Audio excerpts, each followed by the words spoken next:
So, I've got some fun news. Remember that I did a video talking about masks and how much I love masks? I mean, got masks over here, got masks in front of me, got masks in my bedroom.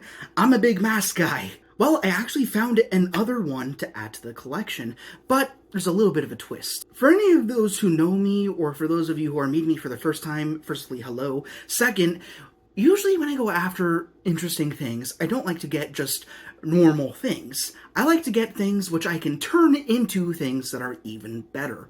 So anyways, enough beating around the bush here. What I found on the floor in the Savers for only $5 is this very nice werewolf mask. Now, I've loved werewolves since I was a little kid, and I've always wanted a werewolf mask, but this isn't enough for me.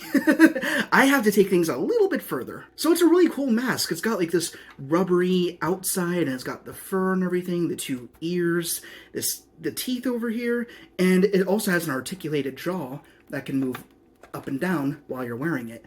Although it's a little bit working against itself, because since it has the rubber overlay on it, it makes the mouth more difficult to articulate. It's quite stiff. But there is a way to not only unhinge it so it goes further, but by doing that, it allows me to do a little bit more. So, first thing, let me just put this thing on. Actually, there's enough room in it that I can actually put it on while I'm wearing my glasses, which is a rarity in my mask collection. Most of the masks I own, I can't even wear because I need my glasses to see where the hell I'm going. Anyhow, there we go. Not bad, right? Cool, but once again, not quite enough for me. I was screwing around with the mask to see what I could do with it, and while this is cool and all, I think this is even better. I mean, just look at this thing. When you take the flesh off, you get the jaw mechanics, and it doesn't only allow the jaw to move better, but you could see everything working in action, and I want it to do that for me. So I'm almost definitely going to repaint it. I'm probably going to add some screws. I want it to be a companion piece with the death metal mask that I've done, and I want it to fit into the stories that's inspired me that much, because I love this design. And I just see so much potential. I want to give it paint, I want to give it metal, actual metal, and I think it's going to look really neat. So I'm not going to do anything with this mask today, but oh man, I'm really thrilled about this. I gotta clean it up a little bit. I'm going to sleep on it, put some more ideas into it, but I just want to let you know now, I got it. Next time you see me, I'm going to have this mask again, but it's going to look a little different. So look forward to that in literally a few seconds, because I'm going to splice the videos together. But anyways, here we go. Okay, here we are about a day later, and this is the final product.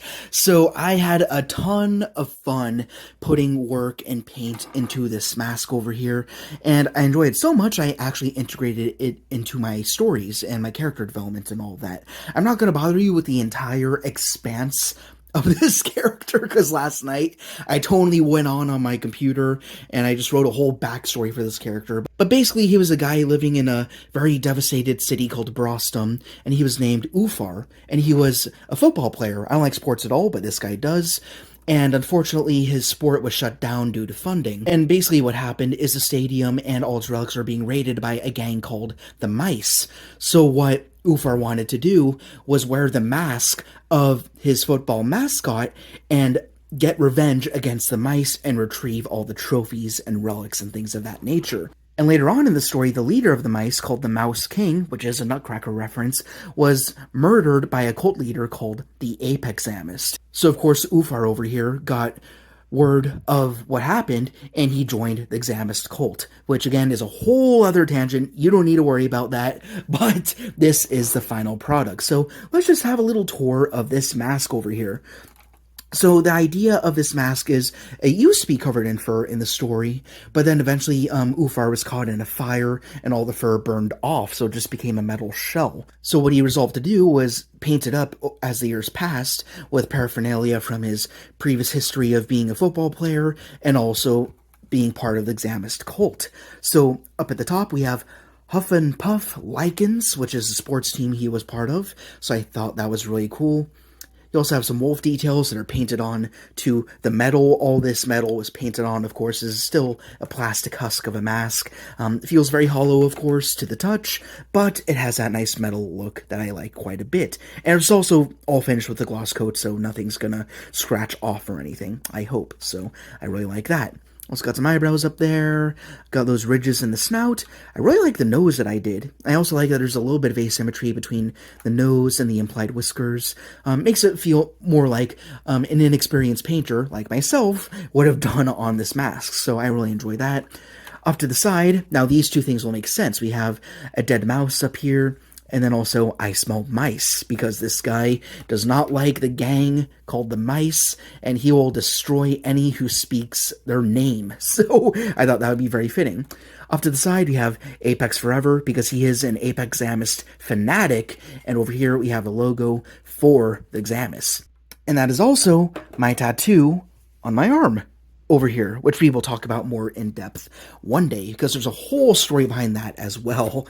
Down here, I also painted up the teeth. I was initially going to do them all in red, but I actually resolved to do one set in red and one set in black. That's pretty much it for the mask. I resolved to not give him any metal bits. I was thinking of adding screws and stuff like that.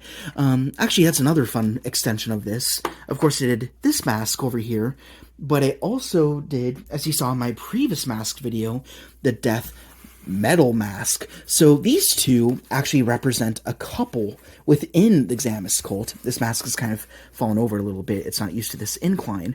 But basically we have Ufar over here, and then we have Shada, a brand new character. This mask existed first, but now because of Ufar over here, there's now a character who inhabits this mask over here. And they were basically two strangers who joined the Examist cult, and they effectively became a couple over the decades. And they did such a good job serving the cult and protecting its people that the Apex Examist gave them sort of a pardon and gave them the money to retire. And they are some of the few instances of Examists who actually lived out the rest of their lives in peace. So I thought that was a really interesting story to tell. Of course, I wrote a whole thing on it. I'm not going to bother you about it, but all that being said, let's get Shada out of the way. And let's try on the Lycans mask. And since this is just a repaint and nothing was structurally done, there was no screws or metal components added, I put it on just as I was before. So you just got the strap, slip it on. I get to keep my glasses, which is great. My hair flares up a little bit though. And then, there we go. The jaw moves with me along with this little rig up at the front, which I like a lot. So you got off to the side, right there. You can also see it, the light coming down, so you can see it a little bit better too. But yeah, I dig this a lot more than its skinned counterpart. So this is a lot more fun for me. But anyways, I'm probably going to display Ushar, not Ushar, that's a Star Wars character, Ufar and Shada together on my shelf somewhere, and I think they will make for a nice, handsome couple. So that's all I got today, and that's pretty much what I do. I love finding not just masks, but just basic, normal, everyday items, and turning them into something special that you wouldn't find anywhere else. Whether it be by painting, by sculpting, whatever it takes. I mean, this was a very simple project. Other projects can take several days. This dude took literally 24 hours. So, very fun to do, even though it was a short project. But again, I got more writing and storytelling out of it too. So the journey doesn't end there. I got some more writing to take care of. So very enjoyable. If you have any other questions about the extensive lore of the Examist and all that I do, then feel free to ask questions in the comments. But for now, we have this very cool wolf mask over here, which I really dig. So thank you guys for getting this little insight on my life and what I do. I hope you enjoyed, hope you found it valuable. And yeah, till next time.